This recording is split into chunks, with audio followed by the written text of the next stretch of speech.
Nah, dari segi pilihan kebijakan ekonomi, memang kita lihat sekarang misalnya Tan-Malakanomik, menurut saya Tan-Malakanomik itu sudah mulai dikerjakan lewat Danantara.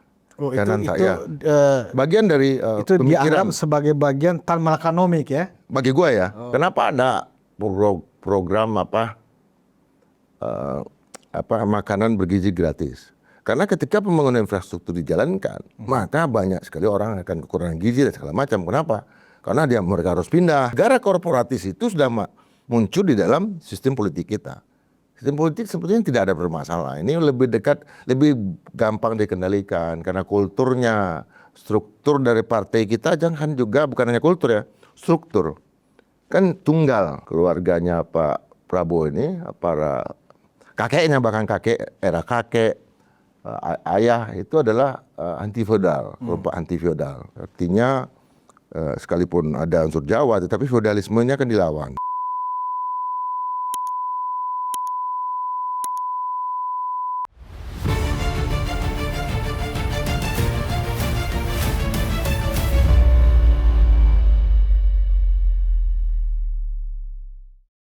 Hai penonton Ruang Konsensus Unpacking Indonesia. Assalamualaikum warahmatullahi wabarakatuh. Kali ini saya Budi Smarupi yang akan reuni kecil-kecilan dengan sahabat saya, saudara saya gitu loh. Walaupun dia tuh adik kelas saya, tetapi kita ini teman main. Ya. Dulu narasumber saya ini adalah seorang kritikus yang cukup handal di eranya waktu dia masih menjadi peneliti di CSIS. Tulisan-tulisannya kerap mewarnai ruang publik ya di koran-koran media nasional. Dan ketika dia sudah masuk menjadi politisi, kritikusnya hilang. Sekarang ya dia sudah ada bersama saya. Dulu kita ini dikenal sebagai duo pilihan. Tapi sekarang kita akan reuni duo pilihan akan kembali ya kan dalam suatu diskusi yang pasti seru tentunya. Saya sudah bersama Indra Jaya Piliang. Halo Dra. Halo Datuk. Kabar Datuk baik ya? Iya kabar, alhamdulillah. Saya dengan Indra ini khususnya di dalam konteks podcast Indra ya. Kita sempat membidani lahirnya podcast yang spektakuler ya hingga hari ini ya. Yang namanya Madilog Forum ya, di forum. Pertama kali saya. Pertama kali ya kan. Karena berani karena bidus di sana. Iya. Nah, itu kan memang kita memulai dari set yang sangat sederhana ya, sampai sekarang udah canggih dah. Perkembangan Madilog Forum keren. Setnya masih sama. Setnya masih sama ya, tapi dari peralatannya masih sama. Episode pertama kita yang unyu-unyu ya kan, yang miskin ya kan, sekarang udah keren, luar biasa. Udah keluar panggung juga sekarang. Panggung. Dan bahkan Indra sekarang kayaknya sudah sangat paten sekali jadi host di Madilog Forum gitu loh. Belajar. baru 35% itu. Baru 35% ya? Kan dulu masih 15. Oh iya. Kita dulu, tapi nggak boleh ketawa di sana. Oh. Habis ini kita bisa ceria, kita bisa bicara tentang demokrasi, kita mengkritik apapun yang menurut logika umum memang kita perlu perbaiki. Kekuasaan di sini bebas kan gitu. Tapi yang penting kritik-kritik yang kita diskusikan di sini memang tujuannya untuk perbaikan untuk menyudutkan siapapun di sini. Nah, Ndra, sekarang gue mau tanya Ndra, lu waktu menulis di media-media cetak pada saat itu lu sangat komprehensif, tajam gitu loh. Tapi ketika kesempatan menulisnya udah mulai berkurang, ketika lu bicara di banyak ruang publik juga dalam forum podcast, kayaknya kurang seseru yang dulu. Kira-kira itu apa penyebabnya, Ndra? Kita belum masuk materi nih, gue cuma pengen tanya aja dulu. Bukan ya, karena memang di podcast kan belum banyak muncul sebagai narasumber ya. Artinya pemikiran secara komprehensif tentu nggak hadir. Iya. Di podcast baru jadi host ataupun yang tamu cuma beberapa menit gitu. Sementara kalau kita di media cetak kan kita sudah bisa menggunakan misalnya materialisme, dialektika dan logika sekaligus. Ya misalnya ya. Tetapi kalau di ruang podcast kan kita bisa menggunakan satu aja barangkali atau cabang dari materialisme apa, cara lebih dari logika apa, kritisisme seperti apa gitu. Nah, gue kan dulu yang ngajar menulis ya populer itu seorang sastrawan angkatan 45 ya, Pak Ismail Marahimin. Betul. Dia punya kelas khusus penulisan populer dari fiksi ke non fiksi gitu kan. Artinya dua semester, 1 tahun belajar, dan tiap minggu kita diberikan PR untuk menulis. Tiap minggu harus laporan, tiap minggu. Bayangkan itu di tahun kedua atau tahun ketiga ya, menjadi mahasiswa, belajarnya sangat intensif gitu kan. Jadi untuk menuangkan gagasan ke dalam bentuk tulisan itu cepat gitu. Di saya bahkan juga begitu, saya terlalu terlambat ya, terlalu terlambat memberikan laporan misalnya jurnal analisis selalu di hari-hari terakhir atau 1 hari sebelum hari H. Tetapi pimpinan saya mengatakan bahwa selalu puas, cuma nunggunya yang suka deg-degannya. Karena kalau menulis itu kan butuh waktu untuk kontemplasi. Iya. Menulis yang terbaik itu sebetulnya di atas pesawat atau di kamar mandi ya. Ya menulisnya pakai apa? Pakai tulisan tangan dulu, bisa pakai handphone, poin-poinnya gitu. Tapi kalau dalam hal bicara, karena terlalu banyak ruang publik ini yang kita tangkap ya, mana yang kita mau tampilkan, gesturnya kah, komikanya kah, substansinya kah, atau sesuatu yang bersifat nalar. Ini yang menyebabkan pemikiran-pemikiran yang kita sampaikan belum tentu setajam yang kita sampaikan lewat tulisan. Ya, dulu juga kita sempat di awal-awal itu kan, Ndra, ya, waktu di Madilog itu kita mencoba mempopulerkan pemikiran-pemikiran Tan Malaka tentang materialisme, dialektika dan logika itu ya, Madilog itu, dan pada saat itu memang ada respon dari teman-teman muda ya. Bahkan mereka merasa bangga, wah ternyata kita punya Che Guevara versi Indonesia namanya Tan Malaka.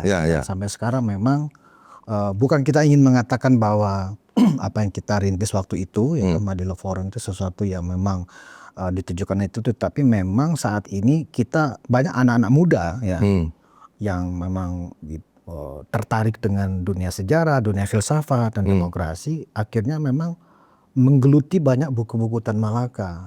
Dari Madilog itu sendiri, dari penjara ke penjara, Garpolek dan seterusnya kan gitu. Masa aksi. Ya. Nah, salah satu memang, nah kita masuk ke materi ini, yang menurut gua itu menarik adalah perjalanan Presiden Prabowo sekarang. Itu sebenarnya secara tidak langsung ya, kalau gua melihat Prabowo adalah seorang yang menyelami pemikiran dan garis yang dibuat oleh Tan Malaka. Apa itu ya kan? Tagline tentang terbentur.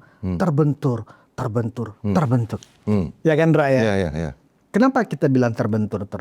Jadi Presiden Prabowo ini 3 kali terbentur. Ya kan, artinya gagal menjadi pemimpin nasional. Dari mulai konvensi nasional di Golkar ya kan, kemudian jadi cawapresnya Ibu Mega, 2 kali pilpres. Terbentur terus kan gitu loh. Tapi di 2024 beliau terbentuk menjadi seorang pemimpinan nasional. Nah sekarang, Ndra, perjalanan Presiden Prabowo itu kan artinya penuh perjuangan. Ya, kalau kita menggunakan logikanya Tan Malaka, terbenturnya seseorang itu bukan berarti seseorang itu akan menyerah dan kemudian dia berbalik tujuan atau berbalik arah. Enggak, dia tetap konsisten sampai dia terbentuk. Tetapi dalam perjalanannya menuju 6 bulan pemerintahan Prabowo Gibran, secara high politik, Ndra, kita kan melihat secara politik dalam negeri kan memang suasana terkendali ya. Kita dalam kondisi aman dan seterusnya, tetapi tetap tak ada yang sempurna, ya kan. Kita mulai melihat dalam 6 bulan, setidaknya sudah masuk 1 semester ya. Banyak sekali memang hal-hal yang perlu kita ingatkan juga kepada Mr. Presiden ya. Nah, menurut Ndra, berkaca dari lu pernah dulu menjadi seorang analis politik yang disukai gitu ya. Nah, secara high politik perjalanan 6 bulan ini Presiden Prabowo menjadi pemimpin nasional, hal-hal apa yang ingin diingatkan kepada pemerintah khususnya ya kan, di dalam konsisten ya kan, membuat tujuan-tujuan dan kepentingan nasional kita terjaga. Silakan, Pak. Ya, kalau kita lihat ya dari sisi perjalanan hidupnya Pak Prabowo Subianto, tentu juga harus kita lihat perjalanan hidup dari ayahnya sendiri, Pak Sumitro Djoyohadikusumo, ya. dan kemudian paman-pamannya kan, pendiri Bank BNI gitu. Artinya mereka ini adalah orang-orang yang sangat akrab dengan sikap-sikap anti kolonialisme, anti fasisme. Nama Subianto misalnya kan terbunuh di menghadapi Jepang kan, nama itu dipikul oleh Pak Prabowo. Kalau kita lihat juga Pak Sumitro Djoyohadikusumo, beliau adalah seorang Menteri Keuangan dalam era PRRI kan, sampai mendirikan diri kan, dan Pak Prabowo hidup di sana. Perjalanan hidup pertama yang ditempuh oleh Pak Prabowo itu adalah pelarian. Artinya dari SD sampai SMA dan luar negeri. Sekolah di Malaysia, kemudian di Swiss, kemudian di Inggris menyelesaikan SMA-nya gitu, dan balik di usia 18 tahun. Nah, mirip juga dengan Tan Malaka. Di usia, tapi dengan usia yang berbeda ya. Tan Malaka kan pergi ke Belanda gitu kan, dan balik jadi karyawan di Senembah, tapi dia kemudian keluar gitu. Nah, dari segi pilihan kebijakan ekonomi, memang kita lihat sekarang misalnya Tan Malakanomik, menurut saya Tan Malakanomik itu sudah mulai dikerjakan lewat Danantara. Bagian dari itu dianggap sebagai bagian Tan Malakanomik ya? Bagi gua ya, bagi gua melihat terminologi baru nih, Tan Malakanomik. Ya, bagian dari Tan Malakanomik itu adalah satu itu kenapa yang dia hancurkan terlebih dahulu adalah VOC-nya. Kita harus tahu bahwa yang Indonesia ini dijajah bukan oleh Belanda ya, tapi oleh sebuah korporasi dagang. VOC itu kan organisasi dagang. Baru pada tahun 1800 kemudian diserahkan kepada pemerintah Belanda oleh Kementerian Khusus Urusan Luar kan. Sebelumnya VOC, sebuah korporasi, National Corporation, satu institusi yang memiliki modal yang sangat kuat untuk bahkan bisa menyewa waktu itu tentara bayaran. Nah, tentara bayaran itu yang kita hadapin dalam banyak perang, termasuk perang di Ponorogo, perang Padri, perang-perang besar itu yang dihadapin yang dikerahkan oleh VOC adalah tentara bayaran. Tapi kan VOC kemudian bangkrut karena korupsi. Nah, organisasi seperti VOC ini kan hidup masih sampai sekarang. Banyak menanamkan modalnya di Indonesia. Artinya mereka masuk ke Indonesia punya sumber daya alam segala macam, modalnya dari mereka. Pemerintah selama ini kesulitan untuk menyuntikkan modal karena yang punya modal mereka, dan karena punya modal mereka punya preferred segala macam kan, masuk era untuk mengambil alih dalam hal kan sejak investasi asing, undang-undang investasi asing diberlakukan di Indonesia, dan kemudian baik dari modal dari Belanda, dari Amerika, dari mana-mana datang masuk ke sini, dan itu menguasai sumber daya alam kita. Nah, Danantara dalam konsep itu adalah pemodal baru, investor baru untuk masalah lokal. Kita mau bikin industri apapun, untuk menggarap apapun, nikel untuk menjadi nikel harus punya smelter dan segala macam itu. Danantara yang pemodalnya. Artinya ini adalah institusi yang memang pribumi. Dan Bumi Putra ya, organisasi modal Bumi Putra. Kehadirannya sama dengan kehadiran VOC dulu.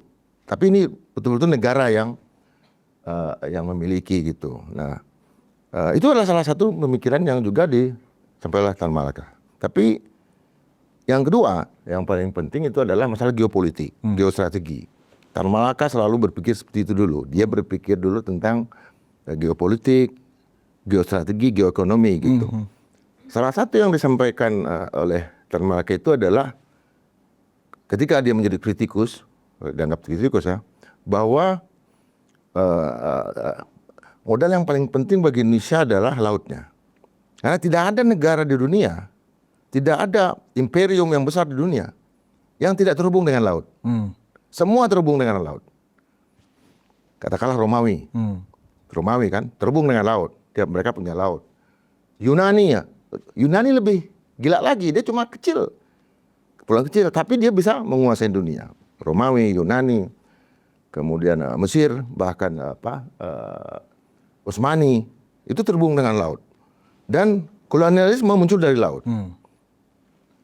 Dalam hal itu Indonesia punya sesuatu yang kita lihat kan, ada 2 samudra dan segala macam. Lalu kita semua, bukan hanya satu kota kecil yang terhubung dengan laut, tapi seluruh negara ini terhubung dengan laut. Nah, kebijakan politik seperti apa? Hubungan internasional seperti apa? G2G misalnya, bilateral, multilateral, yang terkait dengan kepentingan regional, itu menurut gua justru harus ditajamkan, diperkuat. Artinya apa? Kita membangun struktur ekonomi dan kepentingan pertahanan ke depan itu dengan ini dulu. Dengan negara-negara tetangga, dengan Thailand, Singapura, Malaysia, Brunei, ASEAN dalam lingkup ASEAN, tapi ASEAN Plus kan juga ada. Ada Australia misalnya kan, ada banyak negara di sebelah pantai barat kan, ke sana kan juga banyak terhubung dengan negara Arab. Afrika Selatan termasuk itu kan, India, Cina gitu secara geografi. Ini yang belum terlihat. Ketika Indonesia dalam era Pak Prabowo memutuskan untuk bergabung dengan BRICS, kan itu kan BRICS itu kan negara-negara Brazil ya, Rusia, India, China kan, South Africa, Afrika Selatan. Ini kan secara geografi mereka berbeda. Betul. Ya, dengan China, dengan India mungkin Indonesia lebih dekat, tapi kan ada Rusia jauh di sana. Ada Afrika Selatan di sini. Selama ini Indonesia lebih dekat ke G20 ya. Artinya negara-negara yang ada di Eropa dan kemudian Amerika Serikat, kemudian Kanada dan lain-lain. Itu membuat jarak secara ekonomi. Barangkali tanman ekonomik di bidang penggunaan sarana dan prasarana laut ini yang belum begitu terlihat. Dan ini juga yang barangkali ya dikaitkan dengan apa yang dilakukan oleh Presiden Joko Widodo yang membangun infrastruktur, jalan, jembatan dan segala macam.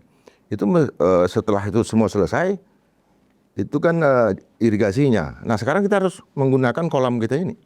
Laut kita adalah kolam kita. Airnya harus mengalir ke sini, kita bersihkan, ekonomi akan bangkit. Artinya tingkat kesejahteraan di negara-negara tetangga akan berpengaruh ke kita. Ya. Itu yang belum terlihat secara makro ya. Tapi itu memang perjalanan yang sangat jauh. Perjalanan yang sangat jauh ya, yang barangkali tidak bisa diucapkan sebagai sebuah strategi oleh istana. Kalau itu diucapkan itu akan dengan dana antara saja kita udah banyak sekali kepentingan asing yang keluar dari bursa kan. Itu kan keluar kan dana-dana asing semua. Aneh kan? Semua ketika dolar melemah, yang dilihatkan dengan turunnya indeks harga saham gabungan ya kan, ya. IHSG, melemahnya rupiah ya kan. Iya, itu kan ajaib. Tiba-tiba yang salah satu yang ajaib juga saya lihat kutip dari para ekonom ya. Ketika sekarang misalnya dolar melemah, kenapa sebaliknya Indonesia rupiah juga ikut tertekan? Secara logika nggak mungkin. Artinya dolar sekarang itu dipakai karena permintaan terhadap dolar begitu banyak, dananya lari ke luar negeri.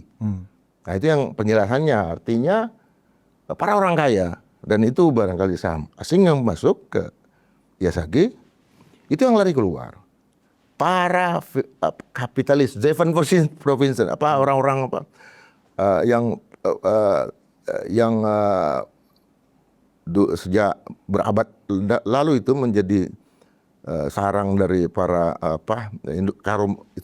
industrialis, kolonialis yang kemudian memodali para petualang untuk masuk ke negara-negara baru. Nah, ini yang mengambil anggarannya, dananya balik ke negaranya masing-masing. Dan itu sebetulnya kalau kita lihat dari segi kepentingan dari Danantara itu justru tercapai. Itu justru tercapai. Kenapa? Karena memberikan perang psikologis kan. Nah, mereka udah pergi aja. Berarti kita menunggu dan apa anggaran kita lebih bersih dan lebih pro kepada kepentingan Bumi Putra. Oke. Jadi tadi lu ngeliat ada ekonomik nih sebenarnya ya kan. Kemudian juga kita mendengar bahwa kebijakan-kebijakan atau program-program utama Mr. Presiden ini dituding sebagai ini sangat sosialis ya kan, karena bahkan ada yang menuduh ini ultra populis ya, seperti makan bergizi gratis ya kan, menyiapkan rumah gratis yang ternyata bukan gratis ya kan sekarang.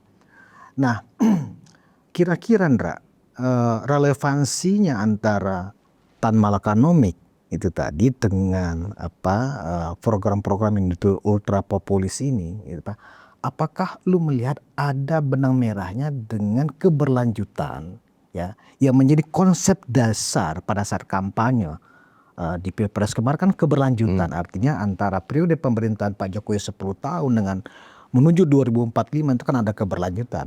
Lu melihat apakah ini ada benang merahnya keberlanjutan dengan tadi yang dilakukan oleh Mr. Presiden ini, bahwa lu kalau menggunakan terminologi lu ini Tan Malakanomik ya kan, tetapi di sisi lain sebenarnya Presiden Prabowo sedang meletakkan dasar-dasar bagaimana kemandirian ekonomi itu sedang mencoba dilakukan oleh Presiden, meskipun itu tidak mudah karena banyak sekali kemudian tudingan-tudingan yang tidak produktif terhadap kebijakan yang diambil oleh Mr. Presiden kita. Gimana, Ran? Ketika Tan Malaka membentuk Persatuan Perjuangan, itu adalah yang paling besar ya, organisasi paling besar, karena tentara juga bergabung di sana, Jenderal Sudirman, dan menolak beberapa perjanjian. Waktu itu kan Jogja didudukin, presiden, wakil presiden dan perdana menteri ditahan, Soekarno, Hatta dan Sahrir ditahan, lalu terjadi perjanjian. Ya. Oke, secara politik kan itu kan ditolak oleh Tan Malaka dan Sudirman. Jenderal Sudirman memilih untuk perang gerilya gitu. Tapi yang paling penting di sana adalah ada yang disebut dengan minimum program. Program minimum yang disampaikan oleh Tan Malaka, ada 6 kalau nggak salah. Termasuk dalam hal modal asing itu, mengambil alih perusahaan-perusahaan multinasional yang ada di Indonesia, yang kemudian berjalan menjadi nasionalisasi kan, dan itu juga agak berantakan karena kemudian kayak Pertamina kan pada korupsi dan segala macam. Nah, minimum program ini kan sebetulnya juga ada di dalam PRRI. Dalam PRRI kan itu kan sebetulnya yang bergerak itu sebelumnya adalah para panglima-panglima militer yang ada di Sumatera, di Sulawesi, dan mereka adalah jenggo, orang-orang hebat gitu kan, Zulkifli Lubis dan lain-lain gitu, Alex Halwi Larang. Nah, memunculkan itu, ada yang mereka tuntut, otonomi daerah, transfer uang ke daerah, memberantas korupsi dan segala macam.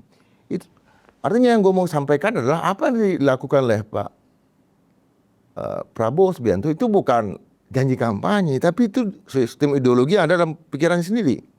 Dan itu sudah ditembus bukan sejak muda ya. Pertama kali gue dengar Pak Prabowo ini berpidato, mungkin lebih dari sejam ya. Waktu konvensi nasional Partai Golkar tahun 2003, di beberapa titik gue dengar kan. Bicara dia sebagai bakal calon presiden Golkar. Golkar ya, konvensi nasional. Dia bicara tentang ketahanan pangan segala macam. Tahun 2003 dia udah munculkan pikiran itu di dalam satu skema politik, yaitu untuk kursi presiden. Jadi kalau dikatakan tadi 3 kali dalam gagal ya, sebetulnya 4 kali, karena gagal menjadi bakal calon presiden dari Golkar, dikalahkan oleh Pak Wiranto. Iya. Dia maju ke babak final, grand final ya, Pak Wiranto, kemudian Bang Ical, Pak Prabowo. Tapi yang vote-nya terbesar kan Pak Wiranto. Artinya, nggak bisa nih pakai kapal ini terlalu besar barangkali. Kita harus bikin kapal sendiri. Gerindra, misalnya kan. Perjuangan seperti itu, menjalankan pikiran-pikiran seperti itu, tidak bisa kita anggap pemikiran sosialis.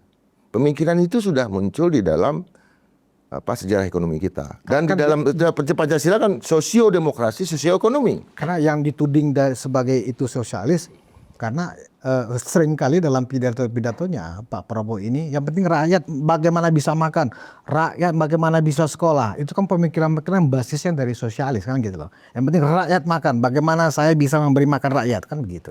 Ya sebetulnya itu terlalu kecil ya kalau saya menilai seperti itu. Itu pemikiran itu kan ada di dalam sila ke-5 ya, keadilan sosial. Itu kan keadilan sosial ini bukan hanya kepentingan ekonomi Indonesia, itu ada dalam pasal berapa, dalam sila keberapa dalam Pancasila? Adalah sila ke-5. Bukan dalam sila ketuhanan yang Maha Esa, kemanusiaan yang adil dan termasuk kemanusiaan yang adil dan beradab secara pikiran humanistik ya. Persatuan Indonesia, nasionalisme kan, demokrasi di sila keempat dan sosialisme yang disebut dengan sosialisme yang ada dalam Pancasila itu kan sosialisme Islam yang ditulis oleh Cokroaminoto. Jadi sosialisme dan Islam ada bukunya kan. Jadi nggak bisa kita katakan bahwa karena sosialisme juga banyak cabangnya kan. Iya. Dan Eropa menggunakan itu kan, negara-negara Skandinavia kan menggunakan itu. Bahkan Amerika Serikat pun sangat sosialis. Kenapa? Karena mereka memproteksi pertaniannya. Makanya di Amerika kan lahan pertanian itu sangat banyak, berhektar-hektar. Subsidi pengangguran. Dan itu disubsidi di pertanian terutama untuk ini.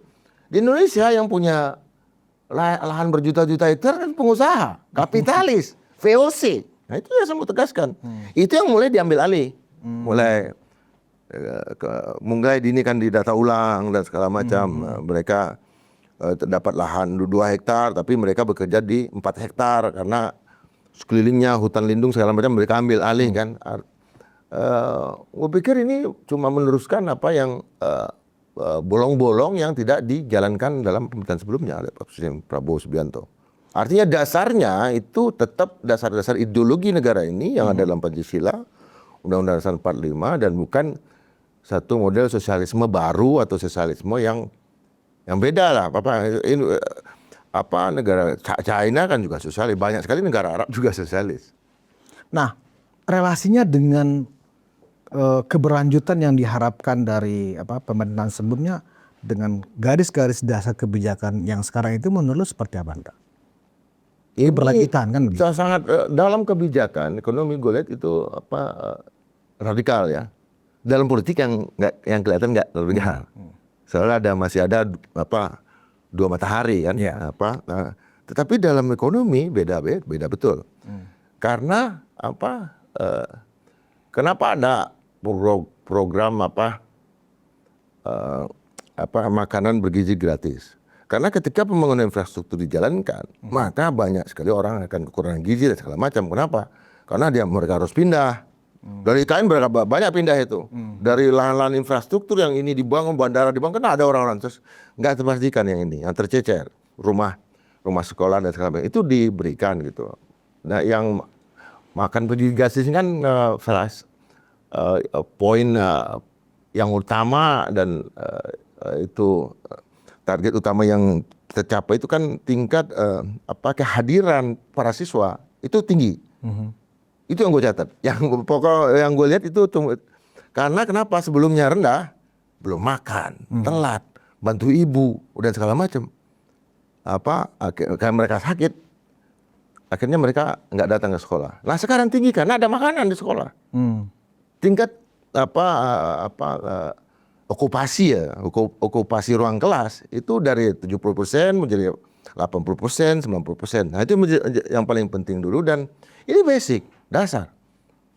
Ini yang dilupakan nggak menjadi prioritas bagi program sebelumnya, bagi pemerintahan sebelumnya. Dan ini menurut gua radikal ya. Artinya dari sisi makanan bergizi gratis. Ujung-ujungnya nanti kan kalau ketika tapi jangan lupa bahwa makanan bergizi gratis ini bukan sesuatu yang baru. Ya Belanda juga dengan dulu politik etisnya melakukan irigasi, pendidikan dan transmigrasi kan. Orde Baru setelah pemilu 71 makanan bergizi gratis ini diberikan pada ibu sejak dari kandungan, dan ini salah satunya. Ya. Indra Piliang itu lahir dari makanan bergizi gratis yang diberikan kepada ibu. Saya lahir 72, sejak kecil apa pokoknya ini, dan TK, SD udah terlatih dengan susu, mentega, bubur kacang hijau. Artinya era Orde Baru makanan bergizi gratis juga sudah ada gitu ya. Eropa sentis banget, makanya sampai kuliah sekarang, sampai menikah juga sarapan gue nggak terbiasa dengan sarapan ala Indonesia. Gue sarapannya pakai roti. Wih, Makanya pakai udah roti. ala Eropa. Wah, sejak kecil terbiasa. Makan cuma sekali sehari. Makan siang itu pun kalau di luar ya. Tapi kalau di rumah, balik lagi ke rumah nggak makan kayak gitu juga. Menunya seperti itu. Dan memang generasi yang lain tahun 72, karena setelah pemilu tuh banyak itu rata-rata punya tinggi badan yang bagus sejak dalam kandungan. Makanya gue kalau melakukan kritik terhadap makan bergizi gratis cuma satu aja. Mestinya makan ibu hamil gratis. Itu penting. Karena yang banyak sekali sekarang, yaitu yang menjadi Honger-Eudem itu kan munculnya sejak dari kandungan. Orang yang kekurangan gizi dan segala macam.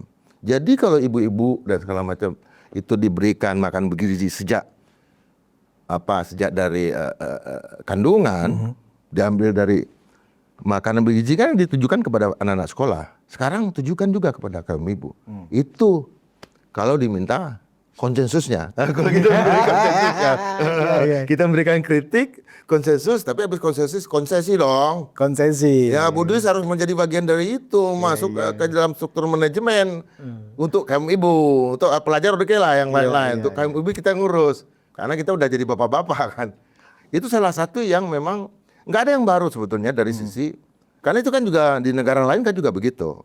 Di Eropa kan juga anak sekolah kan memang dikasih makanan sampai perguruan tinggi, bahkan kan di negara-negara yang menerapkan boarding school, artinya asrama, pulau asrama itu kan masih gratis. Ada standarisasi makanan gitu. Kalau kita kan belum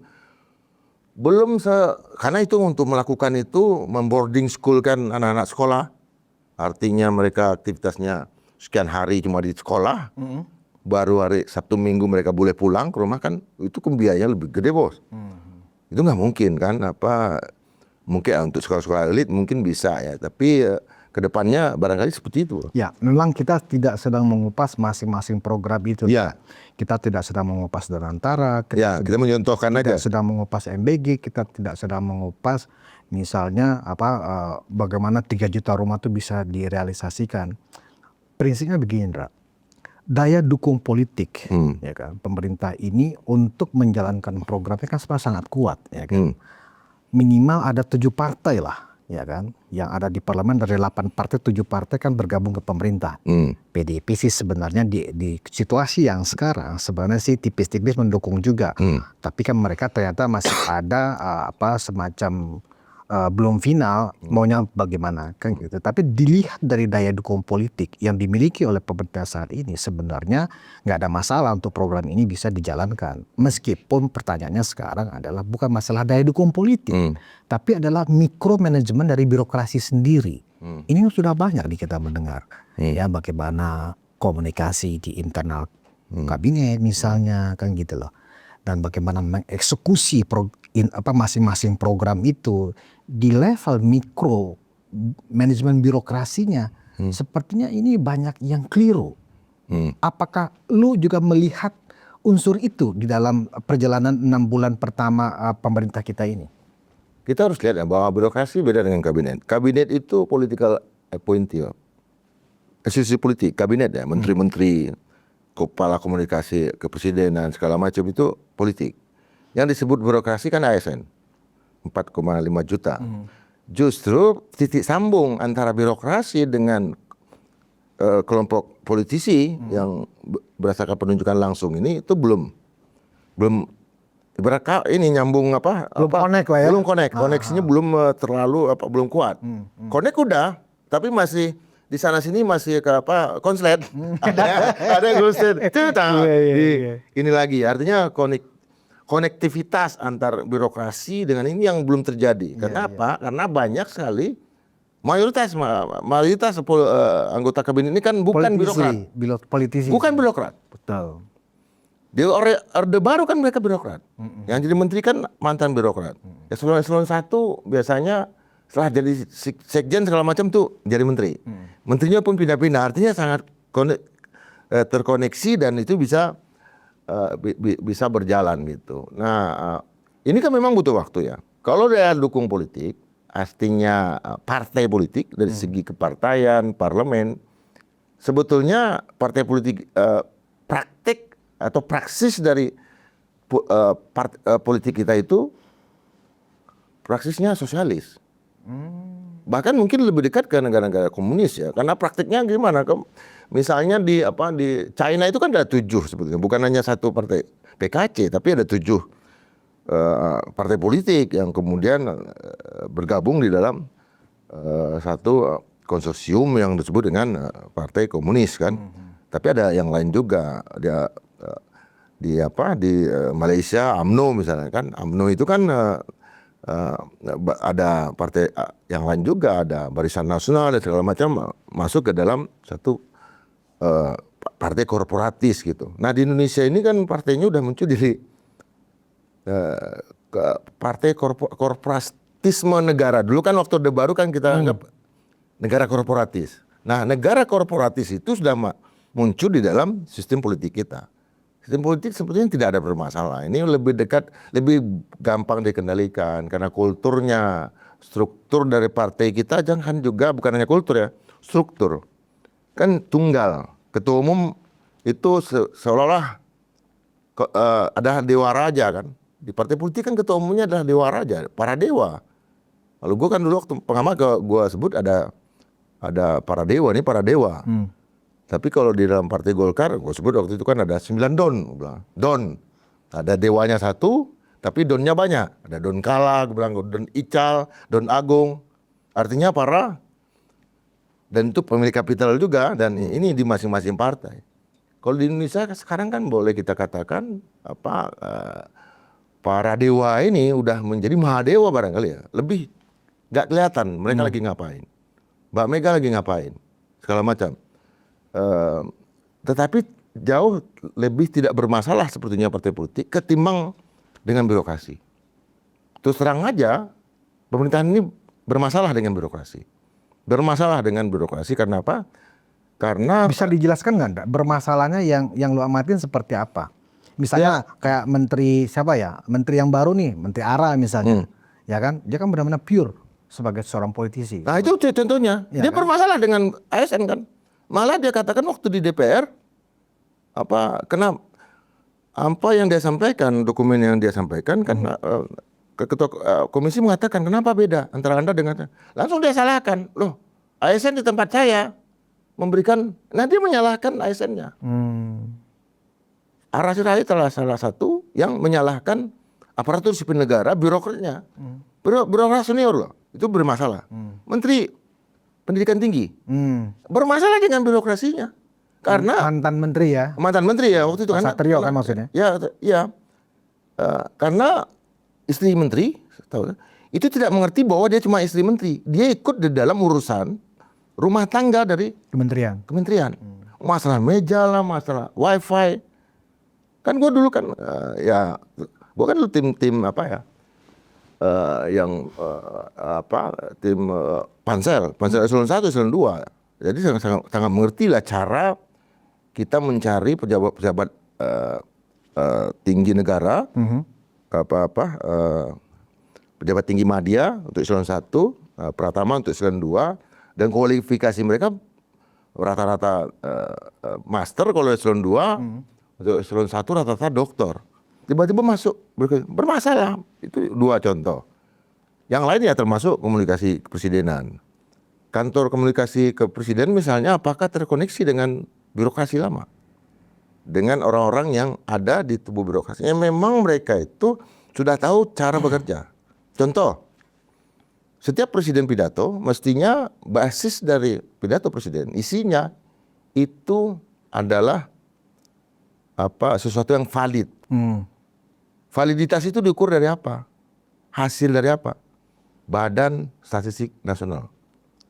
Badan Statistik, ya, artinya apa yang disampaikan oleh presiden itu sesuai angka-angkanya dengan angka-angka statistik. Pertumbuhan ini segala macam lewat survei. Itu yang mestinya isi dari pidato presiden. Bukan yang mau dimasukkan ke dalam pidato ini adalah hasil survei dari konsultan politik, surveyor yang masuk ke kantor presiden, dan mereka memasukkan kepentingan mereka ke dalam pidato presiden. Hanya untuk kampanye. Ini kan bukan hanya campaign lagi. Buat apa campaign? Presiden mengeksekusi kebijakan. Dasarnya dari apa? Dari Badan Pusat Statistik. Kemudian untuk ekonomi, untuk masalah moneter dan segala pengawasan pembangunan itu kan dari BPKP. BPKP ya. Artinya BPKP inilah yang ketika proyek dijalankan segala macam mereka mengawasin, mereka verify segala macam, datanya dari mereka. Itu yang masuk. Yang ya terus terang ya, yang gue lihat dari pidato presiden itu subjektivitasnya tinggi. Sangat tinggi.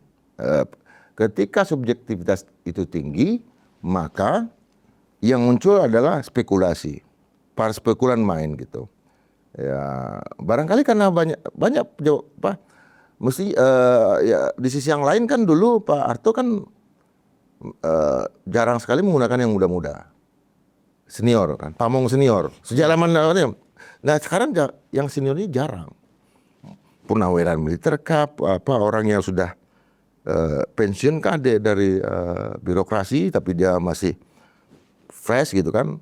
Ini yang menyebabkan terjadi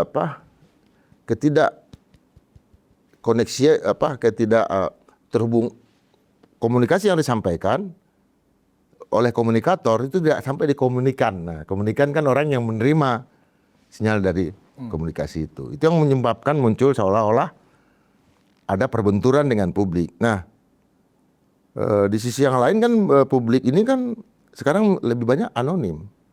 Yang bersuara kan itu aja orangnya. Yang mengkritik orang-orang itu aja kan. Kawan-kawan kita, Rocky Gerung, siapa segala macam. Jadi di sisi yang lain di kalangan civil society ini itu juga semakin menggerut sedikit. Yang lain lebih banyak anonim. Mungkin mereka menjadi silent rider dan ini yang menyebabkan banyak hal yang kita nggak bisa baca dengan logika. Misalnya itu tadi dolar melemah tapi rupiah kok nggak muat gitu. Itu Bro. Nah, kalau kita lihat dari catatan-catatan tadi, Indra, ada faktor yang gue menggunakan istilah mikromanajemen birokrasi itu dalam hal sebenarnya bagaimana presiden mampu membangun sebuah connectivity itu sebenarnya antara pejabat politiknya atau menterinya dengan unsur yang ada di jajaran ASN di bawahnya, kan gitu loh. Termasuk juga komunikasi antara presiden dengan menterinya, kan gitu. Kita kan mendengar rumor seperti itu, ada problem komunikasi. Nah, kalau kita lihat ya kan memang posisi KKK ya kan Kepala Kantor Komunikasi Kepresidenan kan gitu loh, dengan nomenklatur yang disebut dengan juru bicara itu memang berbeda sebenarnya, ya kan. Secara institusi kan juga berbeda. Yang disebut dengan Kepala Kantor Komunikasi dia adalah institusi, ya kan. Dia nggak melekat dengan presidennya. Sementara kalau nomenklaturnya juru bicara itu kan kemanapun presiden kan ada jubir di sampingnya, sehingga jubirlah yang bisa menyerap, merekam dan kemudian melakukan semacam diseminasi informasi kepada publik kan gitu loh. Nah, ini kan yang menjadi problem. Dan juga kita lihat misalnya begini. Fungsi dari sekretaris kabinet misalnya, ya kan. Bagaimana benang merahnya dengan fungsi dari sekretariat negara misalnya. Dan juga kita lihat ada yang tidak berjalan, tapi kan itu kan masing-masing style masing-masing presiden ya. Di mana-mana di kepemimpinan kita selalu presiden itu ada ajudan. Ajudan itu kan disiapkan oleh Panglima TNI. Dan mereka itu minimal kolonel. Ya kan? Sampai 6 bulan ini kita tidak pernah melihat ada yang namanya ajudan presiden. Yang ada cuman Seskap yang merangkap sebagai orang kepercayaan. Dalam hal ini Letkol Teddy atau dulu yang terkenal dengan Maitet kan gitu loh. Nah ini kan hal-hal yang sebenarnya apakah menurut lo situasi ini memang itu khas masing-masing presiden atau memang ini ada problem sebenarnya kalau metode ini yang dilakukan? Menurut lo gimana? Untuk perbaikan ke depan ya, kita tidak ingin mengatakan bahwa ini salah, tetapi kira-kira dengan situasi yang dilakukan yang dijalankan sekarang, apakah itu memang justru membuat komunikasi menjadi lebih produktif, lebih efektif, atau sebaliknya ada semacam menjadi semacam apa ya, kayak menara gading presiden itu susah diakses oleh menteri-menterinya untuk melakukan semacam komunikasi dan melakukan semacam dialog hal-hal yang sifatnya urgent terkait urusan-urusan kenegaraan. Ya ini dua hal yang berbeda ya untuk antara kantor komunikasi presiden dengan presidennya sendiri. Nah kita bahas dulu satu nih yang kantor komunikasi presiden. Ya. Satu hal yang gue lihat sekarang adalah ketika Menteri Sekretaris Negara juga menjadi jubir kan? Jubir. Nah, siapa namanya? Prasetyo Hadi. Prasetyo Hadi kan, jubir. Kemudian Hasan Nasbi mengatakan dia tetap bekerja, tapi baru saja melakukan MOU dengan Parlemen Australia akan mengirim 5 orang kantor untuk belajar di sana. Ini yang salah. Salah itu ya? Ini salah. Salahnya di mana? Kenapa? Karena mungkin Hasan tidak lulusan ilmu komunikasi UI. Nah, gue magister di bidang ilmu komunikasi UI. Ada kita di UI itu punya ada jurnal judulnya tesis di bidang ilmu komunikasi. Nah di tesis dan kemudian di beberapa disertasi itu sudah ditulis itu pola komunikasi Presiden SBY. Ada juga tesis tentang hubungan SBY dengan JK misalnya. Kantor komunikasi presiden bekerja kayak apa, itu ada semua ditulis. Makalahnya banyak, tesisnya banyak, disertasi banyak. Kenapa tidak belajar tentang sistem yang ada di Indonesia? Mohon maaf ya, ya nggak usah mohon maaf juga kan, karena kita senior kan. Karena Australia itu kan parlementer. Ya. Jangan-jangan karena pola kayak gini yang menyebabkan orang salah memahami Pak Prabowo, Presiden Prabowo. Kira-kira Seorang perdana menteri begini. apa tujuan Hasan belajar ke Australia itu ya? Oh nggak tahu itu bukan Hasan, kebijakan negara kan. Bukan Hasan kantornya kan. Oh kantornya. Ya tapi mungkin ada yang memberikan input juga dan kayak itu keliru. Kenapa? Kalau seorang perdana menteri, contoh Mr. M, Mahathir Muhammad, itu dia punya yang namanya war room sebelum dia bicara di parlemen. War room. Ya, seseorang yang perdana menteri kan juga dia bicara kan semua oposisi pasti hajar. Ya. Jadi kalau gue misalnya sebagai perdana menteri, di war room gue itu anggota partai gue itu dia lebih keras dari oposisi ya bertanya, Mr. M, Anda terlatih untuk menjawab itu. Langsung gue jawab secara spontan. Artinya ketika seorang perdana menteri muncul di kabinetnya di parlemen, gagah dia bahkan menjawab pertanyaan-pertanyaan kritis. Karena sudah diuji di ruang War room-nya. Nah, ini gue lihat presiden tidak secakap itu dalam kalau pertanyaan-pertanyaan langsung diajukan. Kan tidak ada ruang untuk melakukan itu untuk sistem presidensialnya. Kemarin bertemu dengan para pemret, itu menurut gue tuh nggak tajam. Coba kalau kita yang diundang kan, gue akan tanya langsung hal-hal yang substantif yang terkait dengan jadi agar kita bisa melihat apakah presiden bisa memperlihatkan oh benar nih presiden yang memang bisa menghadapi para menterinya. Dengan cara seperti itu berarti kalau belajar ke Australia misalnya tadi belajar dengan sistem parlementer keliru. Mestinya belajar kemana? Nggak ada di dunia ini yang sama. Ke Amerika, bahkan kita misalnya kantor komunikasi presiden kita belajar ke India, ke presiden India beda. Jadi presiden India itu kan presiden kepala negara aja, kepala pemerintahan tetap perdana menteri kan. Jadi sistem yang dianut oleh Indonesia dengan sistem presidensial ini, tapi berhasil multi partai, itu harus memunculkan satu pola komunikasi yang akurat tepat dan jitu. Nah, itu berarti bicara hal-hal yang sangat substantif. Kita nggak usah jauh-jauh lah, berarti sama Presiden Soeharto dengan Pak Harmoko aja. Itu nggak bakal keliru siapapun yang menjadi. Artinya Dia bicara masalah substansi, harga cabai. pengalaman pemerintah sebelumnya sebenarnya banyak referensi yang bisa Banyak diadopsi ya kan, diadaptasi juga ya toh. Iya.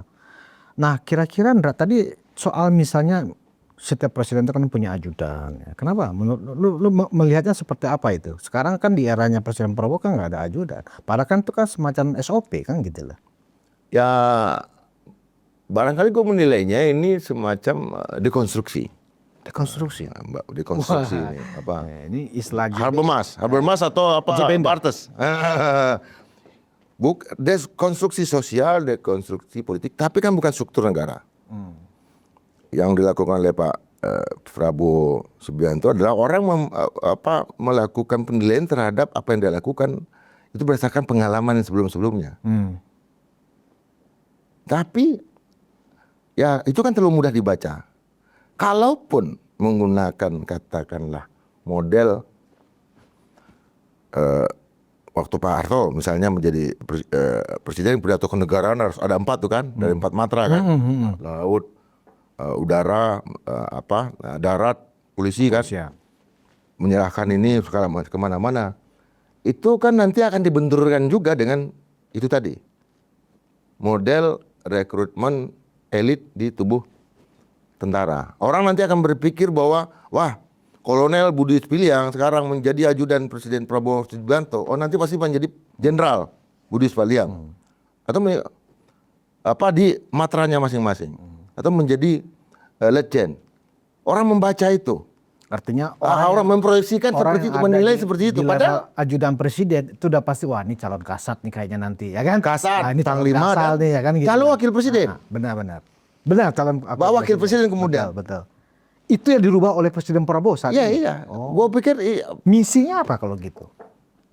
Karena kepentingannya nggak ada. Hampir nggak ada kepentingan Pak Prabowo secara genetik ya. Dia kan nggak punya penerus. Bukan nggak punya penerus. Artinya orang nggak bisa membaca bahwa dia punya satu kelompok klaster yang bisa dikatakan bahwa memang ada Pak Hasim ya. Menyiapkan kader lah. Ya, gitu bahwa ini akan kesana. Dan dia juga mungkin sudah banyak membaca bahwa kalau itu yang terjadi juga akan ada titik balik. Sebagaimana terjadi dengan keluarga Pak Harto misalnya kan. Iya. Dengan keluarga-keluarga yang lain, keluarga Gus Dur misalnya, setelah Gus Dur tidak lagi menjadi presiden kan, orang akan berpikir wah bagaimana Yeni Wahid dan segala macam, Alisa Wahid gitu kan, atau Mega, Soekarno, Mega, kemudian siapa sekarang Puan Maharani segala macam.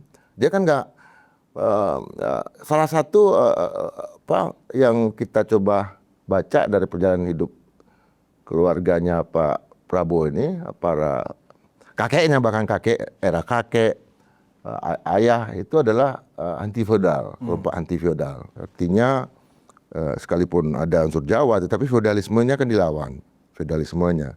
Itu yang barangkali memunculkan satu pola kepemimpinan seperti ini. Memang sekarang orang mengatakan bahwa banyak pintu untuk menuju presiden. Ya, ada podcast-podcast yang mengatakan pintu ini. Tapi jangan-jangan orang menganggap orang itu berpikir dalam era siapa dulu tuh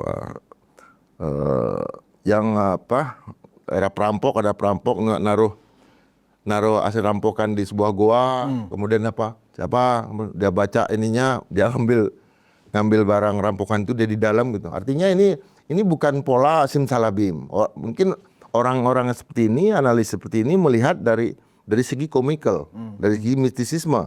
Tetapi apa yang dilakukan oleh Pak Prabowo, menurut gue tuh orang harus berpikir bahwa ya kalau Anda punya kemampuan sendiri, kenapa harus saya menyelesaikan? Untuk apa harus bertemu dengan saya? Kan semua kebijakan saya bisa dilakukan dengan lewat menteri saya. Makanya menteri-menteri yang qualified sekarang itu yang gue lihat adalah memang menteri-menteri yang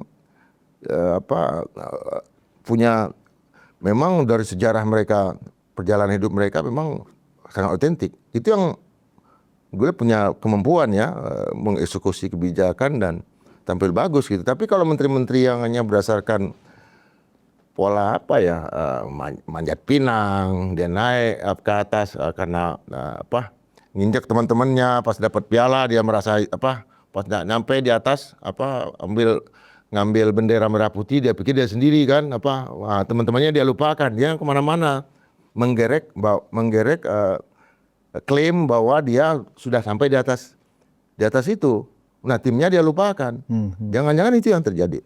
Jadi menurut lo sebenarnya kalau dilihat dari aspek yang positif ya kan, misalnya kalau ada rumor susah sekali menteri untuk mengakses presiden, kalau dilihat dari sisi positif justru Pak Prabowo sedang menilai dan mendidik menterinya, lo kalau memang sudah gue tunjuk menteri harus bisa nyelesain sendiri dong. Kan sudah jelas briefnya, nggak perlu harus setiap saat harus menghadap minta arahan. Nggak harus seperti itu, artinya memang ada sejumlah menteri yang bahkan menurut gue sepakat itu bahwa anggap misalnya kayak Mentan, Menteri Pertanian, Amran Sulaiman, kan jarang juga ketemu menteri, bahkan lebih banyak di daerah, lebih banyak di sawah gitu. Tetapi target untuk swasembada pangan misalnya, kan tercapai gitu loh. Jadi sebenarnya ada juga hikmahnya dan ada juga positifnya ini ternyata. Jadi nggak mesti juga apa-apa aja harus menghadap presiden, apa-apa aja menghadap presiden. Bisa nggak kita lihat dalam sudut ini menurut lo? Iya, itu yang terjadi sebetulnya. Yang paling menderita dengan pola kepemimpinan Pak Prabowo, menurut gua adalah Menteri Keuangan, Bu Sri Mulyani. Kenapa dianggap menderita? Itu jantung loh. Ya, menderita dalam arti begini. Gue lihat secara fisik, ketika kemarin dia menyampaikan depan presiden ya, habis sehari setelah Lebaran ya. Dan terakhir gue ketemu pas Bang Faisal Basri meninggal di rumahnya. Oh, itu cantik sekali. Oh, bersinar.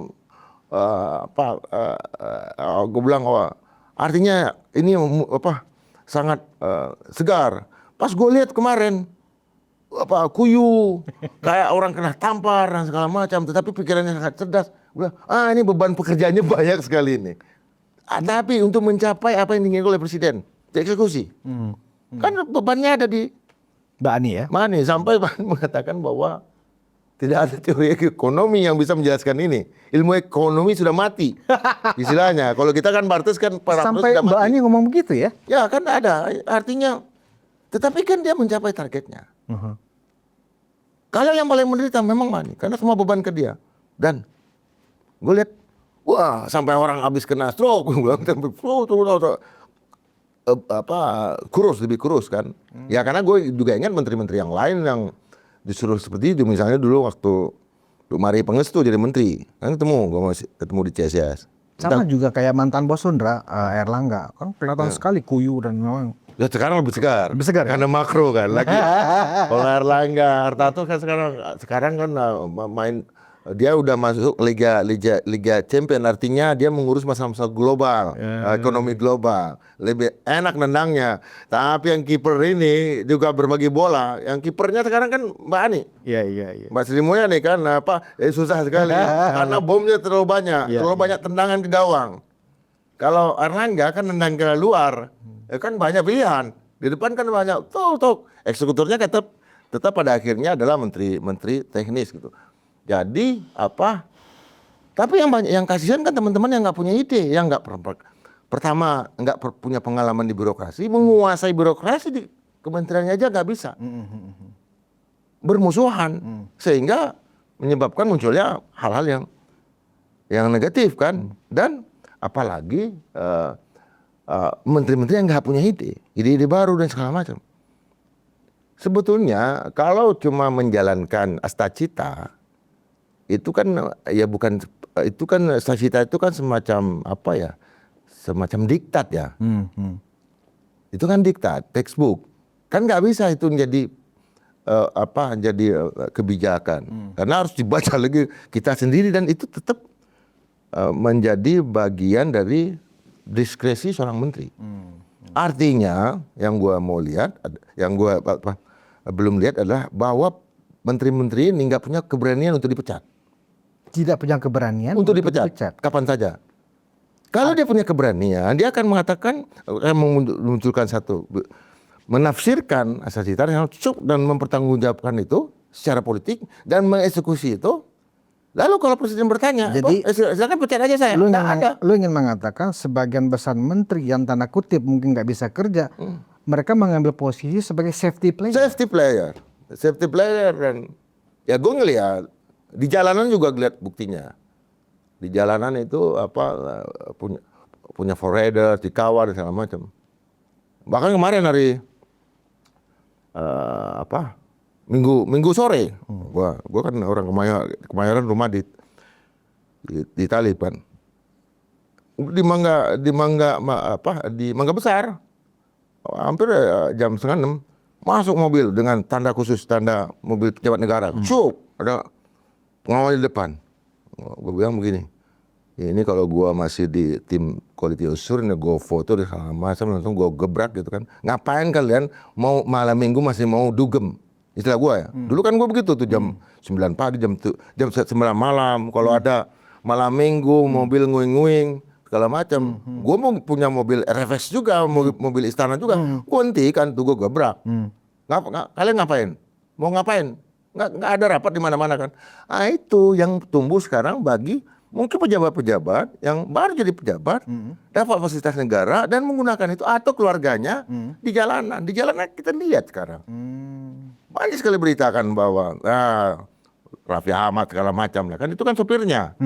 Perilaku itu yang muncul karena itu tadi, dia nggak punya legacy buat dirinya sendiri, nggak punya pengalaman dan juga nggak punya ide dan cuma numpang. Oke, Dra, ini kita udah hampir 1 jam, Dra. Oke. Nggak terasa, biasanya kita 3 jam. Karena ini lagi seru-seru. Jadi gini, Dra. Iya. Kita memang mencatat ya, ini udah hampir 6 bulan ya, sudah 6 bulan.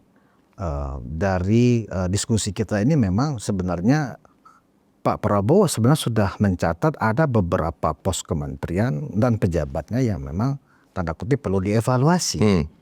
Nah sampai sekarang kita tidak mendengar tuh rumor, sinyal bahwa akan ada reshuffle dan seterusnya.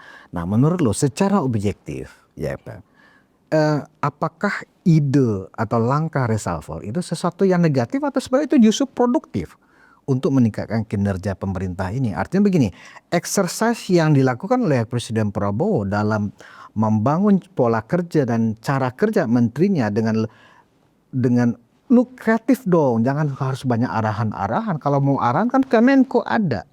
Nah dalam konteks pikiran positif sebenarnya banyak juga menteri yang tidak sanggup menerjemahkan itu. Nah apakah memang saatnya memang untuk sejumlah menteri yang seperti itu, sarannya apakah ya udah Pak, reshuffle aja, kenapa masih ditunggu atau gimana? Ini kan sudah 6 bulan ini.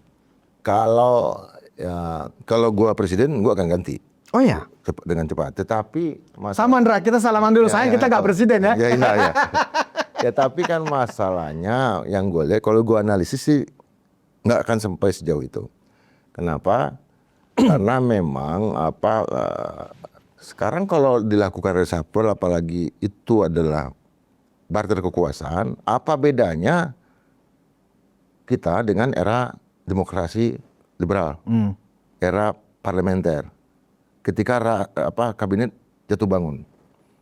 Kan itu yang terjadi. Itu kan yang tidak memunculkan pertumbuhan ekonomi. Jadi caranya apa?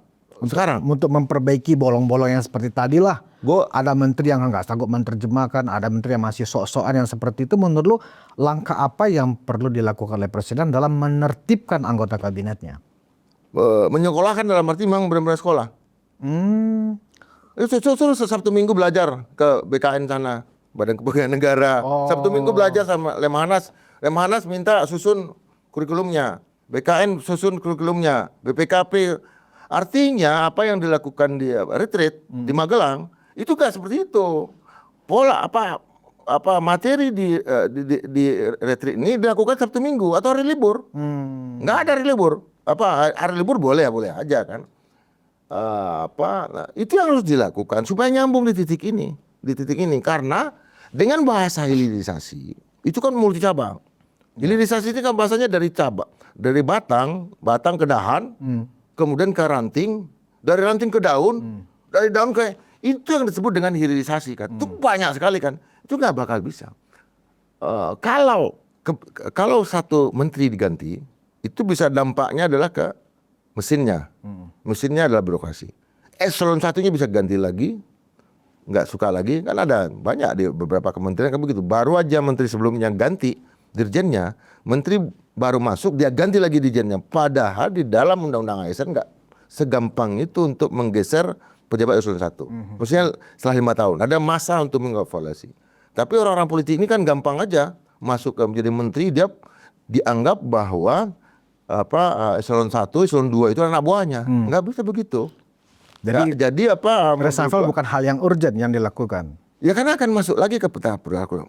Reshuffle urgent menurut gua, karena gua sendiri melihat banyak menteri yang harus diganti. Kalau menurut gua ya, tetapi yang gua maksud adalah harus di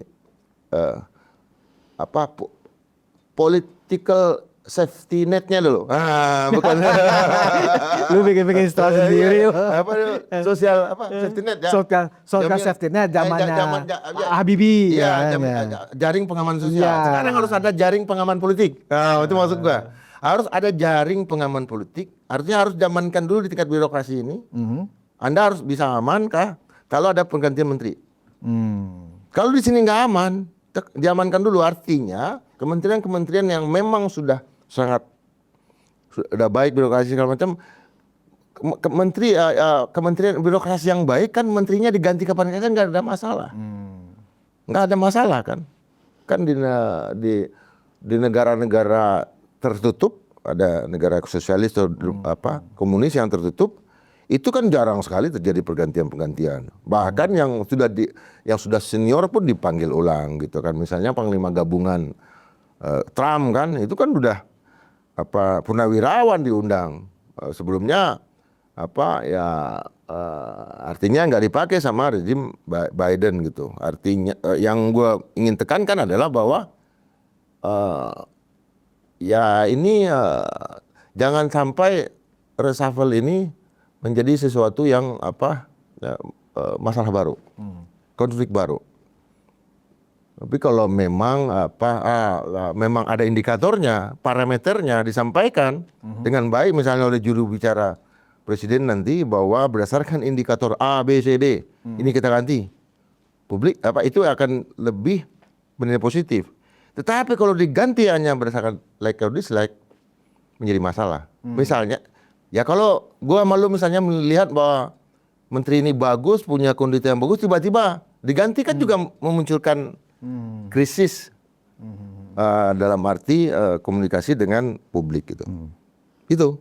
Sebagai closing statement, singkat aja, apa yang selama 6 bulan ini udah masuk bulan ke-7, reshuffle, tetapi memang harus jelas breakdown dari tupoksinya apa parameternya, apa KPI-nya dan seterusnya. Kalau kita ingin melihat bagaimana dalam 1 tahun kerja pemerintah ini, ya oke lah, biasa kan orang selalu alasan pembenar, kan lagi belajar, kan masih baru. Ini kan sudah 6 bulan kan sudah nggak bisa lagi dikatakan lagi belajar. Harusnya kan cepat mereka blending dengan yang sudah ada, ya kan, dan kemudian harus bekerja cepat. Terakhir, Mbak. Ya, kalau dari segi Presiden Prabowo sendiri ya, jauh lebih banyak ke luar negeri ketimbang ke daerah. Jadi saran gua, solusi gua jauh lebih baik Pak Presiden Prabowo Jangan ke membuat turna dari Aceh sampai ke Papua. Lihat aja daerah-daerah yang penting. Kenapa? Karena itu adalah karena kita kan memang di negara kesatuan berdasarkan provinsi, kabupaten, kota, tetapi kita kan juga negara etnis, etnosentris kita. Apa artinya multi etnis? Dan itu adalah pola yang memang mestinya tetap dijalankan oleh presiden manapun. Jauh lebih artinya datang ke daerah, ketimbang menghadiri acara ulang tahun ormas A, ormas B. Ketimbang presiden bicara bahwa ini menteri ini nggak datang karena menteri lagi sibuk di sawah. Presiden mestinya ke sawah. Menurut gue itu kan akan sangat mudah dicapai, karena pesawat kepresidenan sekarang bisa kemana aja berangkat. Dari segi presiden itu akan memberikan satu payung kedekatan psikologis dengan daerah, dengan pejabat daerah. Disambut oleh gubernur, disambut oleh bupati, disambut oleh anak sekolah segala macam. keluar dan bicara hal-hal yang berbau lokal. Tidak lagi national interest, tidak lagi global interest, tapi daerah, center, apa kepentingan daerah ini untuk program nasional yang ingin saya capai dan apa nanti dampaknya ke global. Ya. Nah itu ya. Nah untuk yang kedua untuk kabinet, ya menurut gua jauh lebih baik menteri-menteri itu secara sadar mengajukan surat pengunduran diri yang berasa nggak sanggup daripada dimundurkan. Gitu. Karena Itu hal yang impossible itu. ya karena ya untuk apa? Tampil di media juga nggak ada. Ada menteri yang gue lihat ya cuma nggak lagi memunculkan pikirannya, tapi kalau ada dikutip oleh media online dia RT media online-nya gitu, dan jangan-jangan media online-nya juga bukan media yang katakanlah verified, dia bikin baru gitu kan. Kalau Mas menteri kerjanya ngeliat fotonya, lo udah tulis belum segala macam, dia sendiri yang RT, dia yang menyebarkan. Artinya dia nggak bekerja untuk siapa-siapa, tapi untuk dirinya sendiri. Gue pikir memang menteri-menteri kayak gitu sangat layak untuk diganti, di-retool. Oke. Ya. Baik, Dra, menarik. Ada tadi terobosan bahwa sebaiknya ke depan Pak Prabowo lebih orientasinya ke dalam negeri ya, ke domestik. Artinya tour of Nusantara ya, tour of Nusantara dari Aceh sampai ke Papua kan gitu loh. Supaya memang Pak Prabowo melihat real secara langsung persoalan-persoalan kebangsaan dan juga sekaligus bisa mengevaluasi di setiap ke daerah itu kan bisa kelihatan menteri gua kerja nggak di bidang ini kan gitu loh, ya kan? Ya. Seperti yang dulu dilakukan oleh Pak Jokowi, dan saya pikir memang saatnya juga Pak Prabowo memang sudah melakukan pekerjaan-pekerjaan seperti itu daripada membangun sebuah diplomasi internasional. Ya kita pikir cukup lah ya, ya kan? Artinya Bukan cukup, itu bisa dikerjakan oleh menteri luar negeri, oleh duta besar, teknisnya. Sekaligus juga kita ingin melihat peran dari menteri luar negeri kita yang baru ini, Indra Sugiono ini kan sama sekali kita belum pernah lihat ya kiprah dia di dunia internasional. Ada nyanyi-nyanyi kut-kut otai. Nah artinya gitu.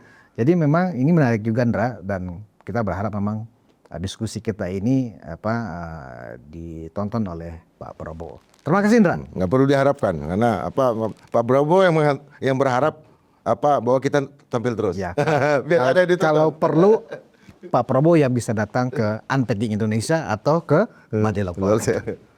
Demikian penonton Ruang Konsensus Unpacking Indonesia. Saya nggak perlu menyimpulkan terlalu banyak ide-ide dan saran yang disampaikan oleh Indra Jaya Piliang. Kalau dulu saya menutup program saya dengan terbentur karena itu adalah Madialog Forum, ya kan. Nah, kalau saya tetap menutupnya dengan terima kasih atas perhatian Anda. Wassalamualaikum warahmatullahi wabarakatuh. Merdeka 100%. Merdeka.